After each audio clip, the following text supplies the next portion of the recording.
आज की वाणी भक्ति की 213 मैं कहने गया अहंकार आया, तू मैं होने लगी। मैं कहने गया अहंकार आया, तू मैं होने लगी।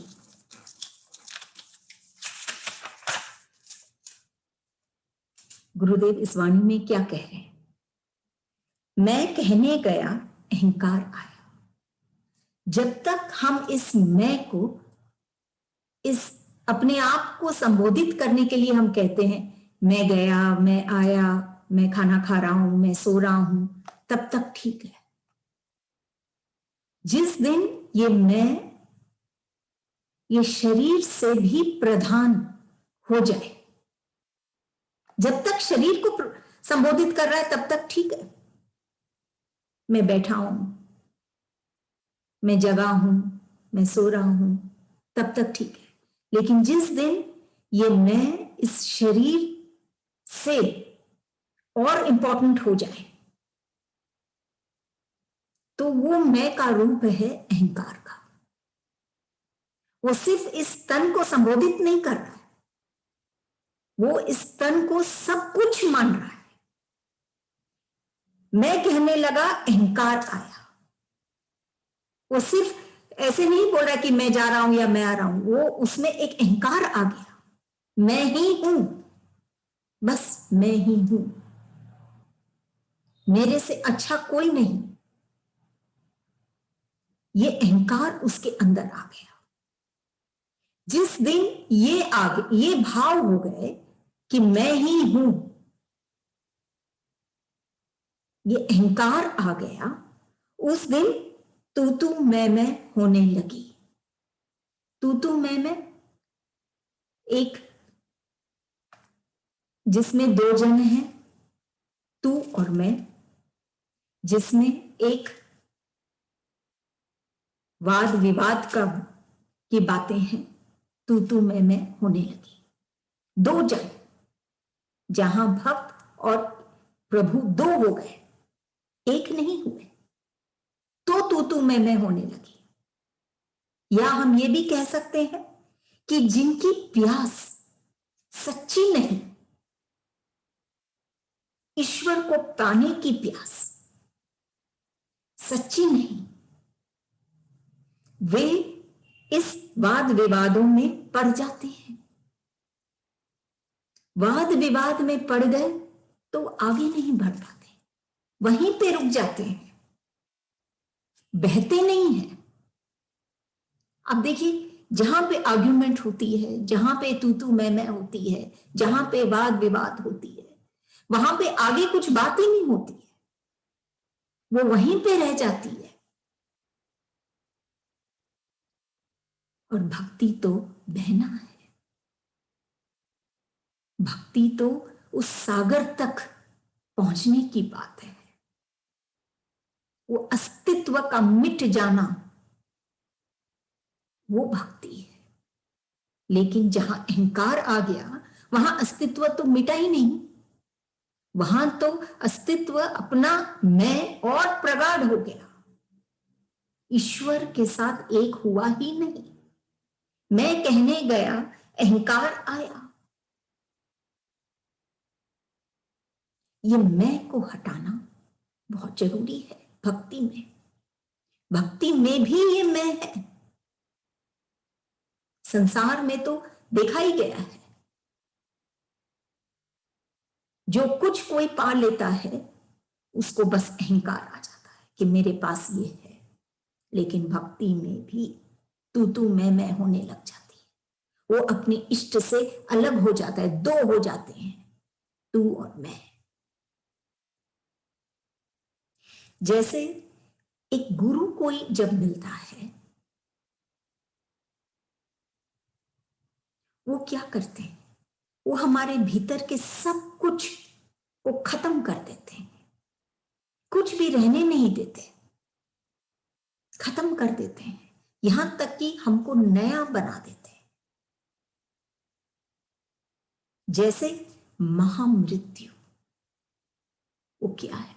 खत्म होके, मिट के, फिर से नया बन जाना। जब तक ये स्थिति नहीं आएगी तब तक ये अहंकार खत्म नहीं होगा और ये तू मैं बना रहेगा। किसका? वो भक्त का और ईश्वर का भी। भक्ति की वाणी है। यहां पर भी, भक्ति में भी, जहां सिर्फ एक है, जहां ईश्वर उतना ही तरसते हैं भक्त के लिए और भक्त उतना ही व्याकुल है अपने ईश्वर के लिए, फिर भी तू मैं ये हुआ सिर्फ इस अहंकार के कारण, इस मैं के आने के कारण। जहां वो भक्त ये नहीं कहता है कि सिर्फ तू, वो अपने इस मैं को आगे लाता है।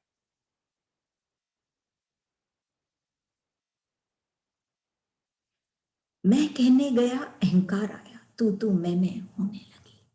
फिर वो क्या पाएगा? वो वहीं पे फंस जाएगा इस तू मैं, आगे बहेगा नहीं, वो आनंद नहीं पाएगा। और रीजन वो खुद है, उसके खुद के अहंकार के कारण। जब तक वो खुद को संबोधित कर रहा है, मेरा ये है या मैं जा रहा हूं, वो तब तक ठीक है।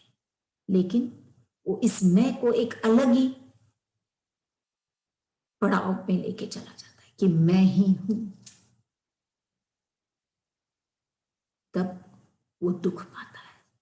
तू मैं होने लग जाती है उसके और ईश्वर के बीच में। वो मिट नहीं पाता है, आनंद नहीं पाता। अगली वाणी 214। तेरे करुण गीत हृदय स्पर्श करते। गीत, अधिकतर हम गीत सुनते हैं बाहर में, दुनिया में, संसार में, लेकिन ये गीत हो सकता है हमारे कानों को अच्छी लगे, हमको सुन के बहुत अच्छा लगे, लेकिन हृदय को स्पर्श करना ये एक अलग बात है। हृदय को स्पर्श कब करते हैं ये गीत? जब ये मीत के लिए हो, नंबर 1, मीत यानी प्रेमी के लिए जब ये गीत गाए जाते हैं, या फिर वो करुण गीत हो, उसमें दयनीय भाव हो, तब वो हमारे हृदय को स्पर्श करते हैं। हमारे हृदय में हर एक कोने में वो ईश्वर बसता है, बैठा है। और जब ये आज अगर हम एक सर्प को भी देखें, सांप को भी देखें, विषैला सांप, विष से भरा ये सांप, वो भी एक बीन के बजने से डोलने लग जाता है। तो क्या जब ईश्वर की वाणी या ऐसे कोई गीत छेड़ता है तो क्या हमारा हृदय नहीं डोलेगा? नहीं, उस गीत में एक रम जाएगा? नहीं, वो गीत में आनंद पाएगा? जब वो सांप भी डोलने लग जाता है जो विष से भरा है, लेकिन ये गीत ऐसे हो कि हृदय को स्पर्श करे। और ये कब होगा? जब वो भक्त के हृदय से ही निकलेंगे, तब वो कहीं जाके किसी और के हृदय को स्पर्श करेंगे। सिर्फ कानों तक नहीं रहेगी वो गीत, वो भजन, वो बातें, वो उसके हृदय को स्पर्श करेगी। तेरे करुण गीत हृदय स्पर्श करते। कि ऐसा कोई भक्त जब छेड़ते हैं ईश्वर की बातें या कोई गीत, तो उसमें करुणा है, उसमें कोई ऐसी बात है जो हमारे हृदय को छूती है। हम सब ये करुणा चाहते हैं ईश्वर की, हमारे पर भी बरसे। कोई बात है, जैसे कहीं पे पढ़े थे, कोई हो और कोई न हो। अगर हम कोई कमरे में बैठे हैं, कोई नहीं है उस कमरे में, लेकिन फिर भी कोई है, कोई हो और कोई न हो, तो क्या हो, क्या नहीं हो कि कोई नहीं भी हो, लेकिन जब ईश्वर उपस्थित होते हैं तो क्या नहीं हो सकता है, सब कुछ हो सकता है। ऐसे ही हमारे हृदय की बात है, हृदय के इस कमरे की बात है, इस हृदय की बात है। कोई भी नहीं हो, सिर्फ ईश्वर हो, तो क्या नहीं होगा। हृदय स्पर्श करते हैं, वो हमारे हृदय को छूते हैं। उनका स्पर्श जब हम पाते हैं तो कुछ बात ही और होती है। ये भक्त की स्थिति है। ऐसे गीत वो गाए कि वो हृदय को स्पर्श करे। ये है भक्ति। नहीं तो गीत तो अक्सर संसार में हम सुनते ही रहते हैं, लेकिन हृदय को स्पर्श तभी करते हैं जब वो करुण भरे होते हैं।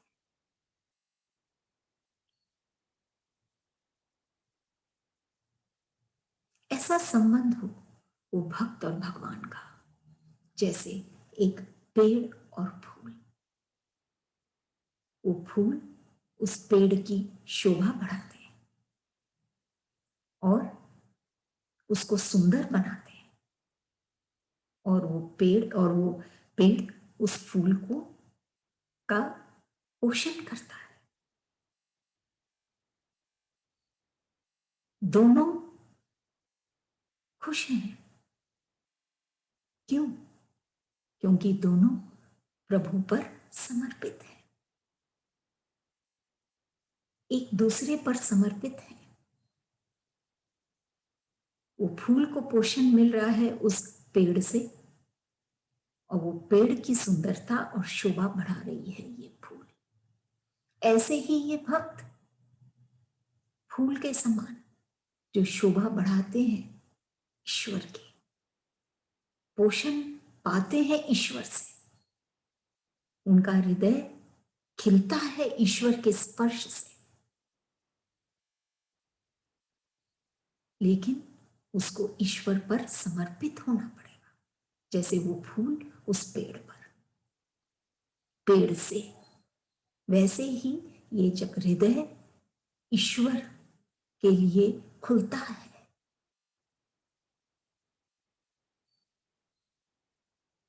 ईश्वर को पाता है, आभास होता है, तब वो खिलता है।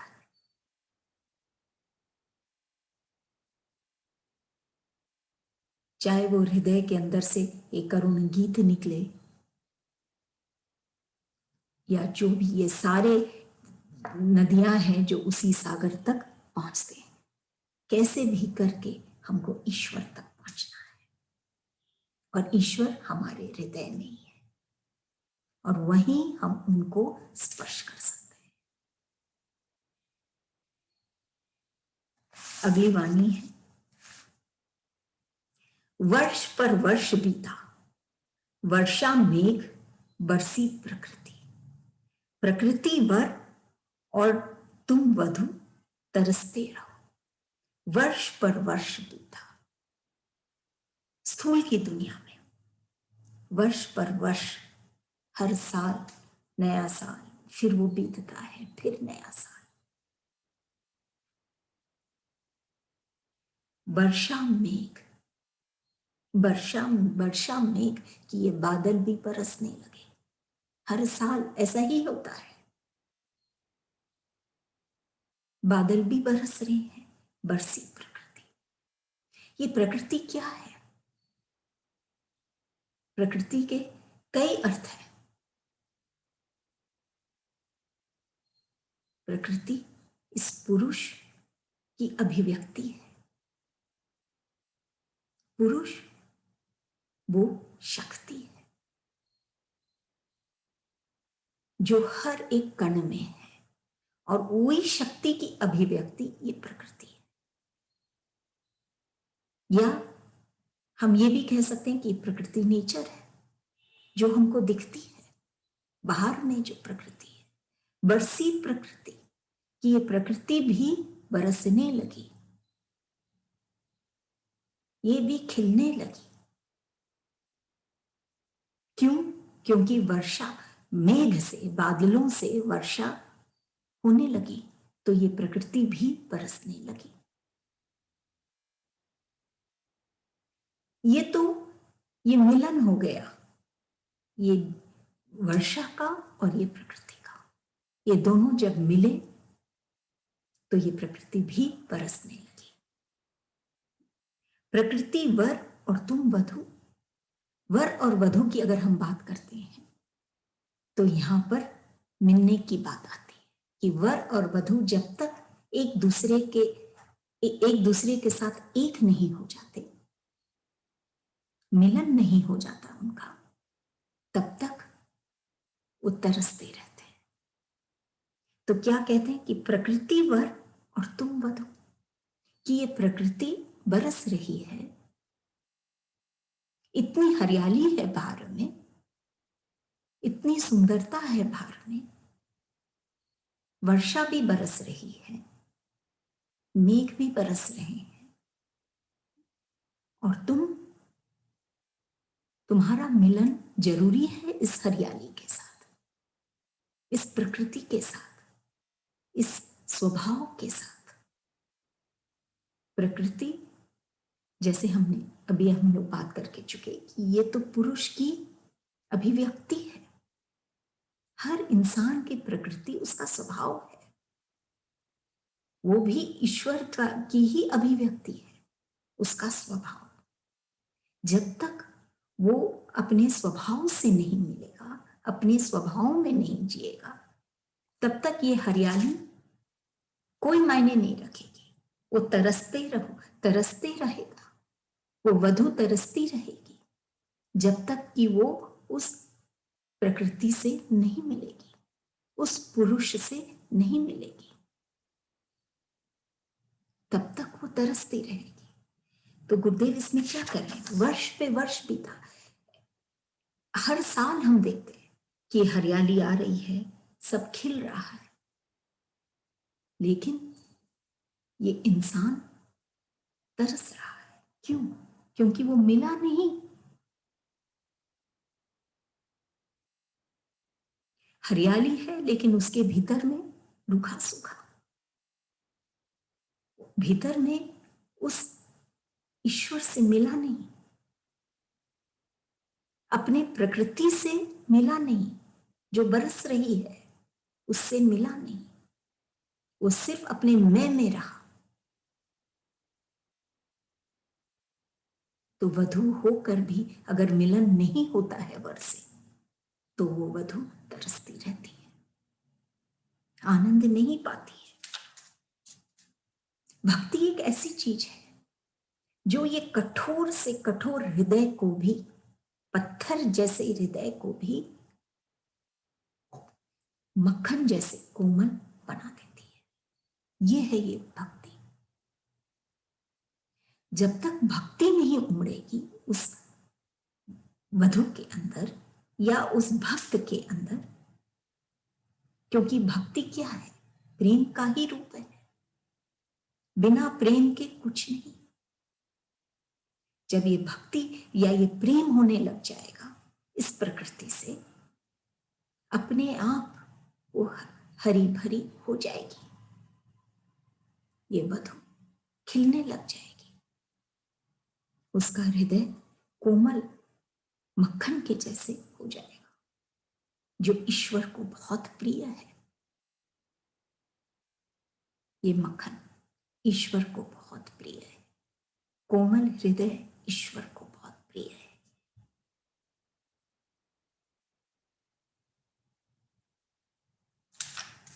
वर्ष पर वर्ष बीता, वर्षा मेघ बरसी प्रकृति, प्रकृति वर और तुम वधू।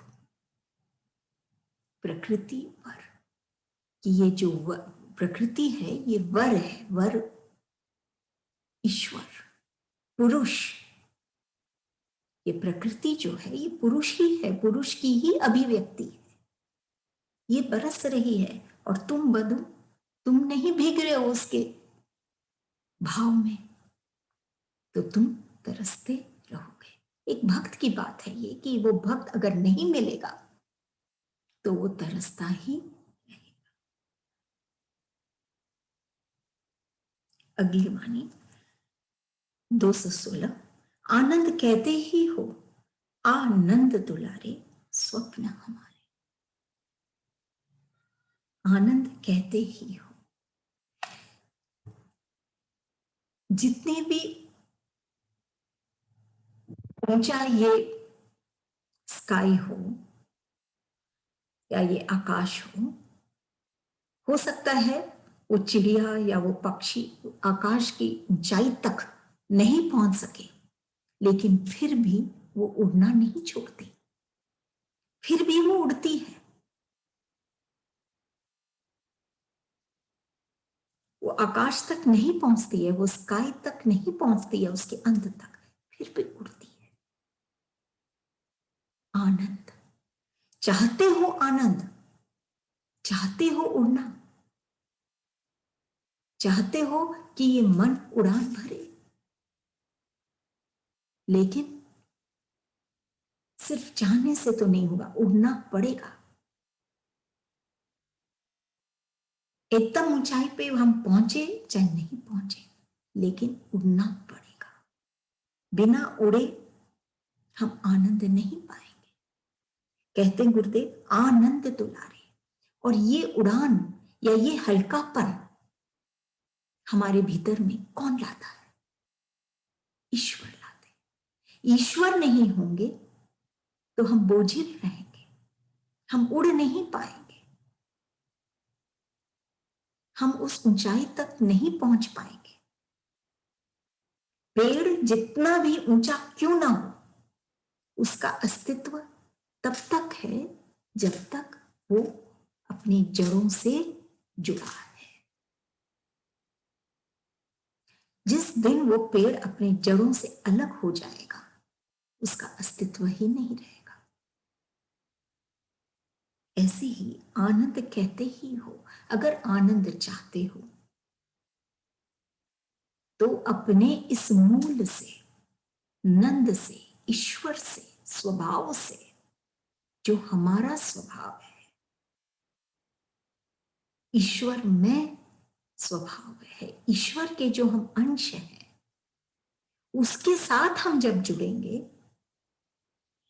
तो हम वो आनंद पाएंगे। कहता ही है आनंद दुलारे। जब तक हम इस नंद से नहीं जुड़ेंगे, इस ईश्वर से हम नहीं जुड़ेंगे, तब तक हम वो आनंद नहीं पाएंगे।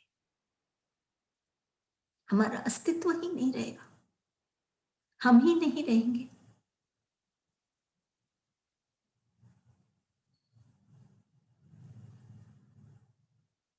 देखिए, आंखों से प्यार होती है इस दुनिया में, स्थूल दुनिया में हम देखते हैं, जब हम किसी को देखते हैं तो उससे आंखों से प्यार होती है, लेकिन तड़पता दिल है।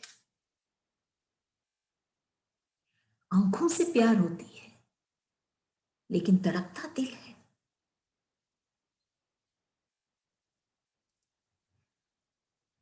सूरज की गर्मी है, गर्मी तो सूरज में है, लेकिन इंसान झुलसता है। क्यों? क्योंकि कोई बाहर की चीजें, जैसे सूर्य है, जैसे ये बाहर में हम किसी को देखते हैं आंखों से, सूरज की गर्मी है, या बाहर में हम आंखों से देखते हैं तो उससे हमको प्यार हो जाता है। इन चीजों से हमारा भीतर का जो हृदय है वो नहीं खिलता है, झुलस जाता है, दुख पाता है, तड़पता है। लेकिन अगर हम भीतर ही अपने ईश्वर से जुड़ते हैं तो हमको ये बाहर की जो गर्मी है उससे हम नहीं झुलस सकेंगे, वो हमारा कुछ नहीं बिगाड़ सकती। संत कैसे होते हैं? एक पेड़ के समान होते हैं। जब बहुत धूप होती है, हम चलते हैं धूप में, तो थोड़ी देर के बाद हमको कुछ नहीं दिखता है, धुंधला धुंधला सा हो जाता है। हमारी सोच भी धुंधली हो जाती है, हम सोच नहीं पाते कि हमको कहाँ जाना है, कैसे जाना है, कुछ नहीं दिखता है। जब बहुत तेज गर्मी होती है, तेज धूप होता है, लेकिन जब हम उस पेड़ के नीचे जाते हैं, उस ईश्वर, उस संत के छत्र छाया में जब हम पहुंचते हैं, उसकी छाया में जब हम बैठते हैं, तब हम वो सुकून पाते हैं, हम सोच सकते हैं, हमको सब कुछ सूझने लग जाता है, सब कुछ दिखने लग जाता है। ऐसे होते हैं संत, उनकी छत्र छाया में हम आगे बढ़ते हैं। हमारे आंखों के आगे एक धुंधलापन नहीं होता है, हमारी सोच में सब में एक साफ नजर आने लग जाती है कि हमको क्या करना है, कैसे आगे बढ़ना है। ऐसे ही आनंद कहते ही हो, अगर ये हमको स्थिति चाहिए कि हम साफ देख पाए हमारे जीवन को, ये धुंधलापन को हम मिटा पाए, हम आनंद में रह पाए। ये क्यों नहीं दिखता है ये आनंद? क्यों नहीं हम रमते इस आनंद में? कहीं ना कहीं कोई पर्दा हमारे और हमारे इष्ट के बीच में है। इष्ट तो आनंद है, इसीलिए ये पर्दे के कारण हम वो आनंद को नहीं, उसमें हम नहीं मिल पाते, उससे हम नहीं मिल पाते। जब हम कहते हैं आनंद दुलारे, जब हम ईश्वर को बुलाते हैं, जब ये पर्दा हटाते हैं, जो हमारे हृदय में के ऊपर जो ये पर्दा लगा हुआ है, इसको जब हम हटाते हैं, तब हम ईश्वर को देखते हैं। तब ये सिर्फ आनंद कहना नहीं होता, हमारा जीवन ही आनंदमय हो जाता है। नंद दुलारे स्वप्न हमारे, यही हमारी इच्छा है। हो सकता भी स्वप्न है, लेकिन जब हम मिलेंगे तो ये वास्तविकता हो।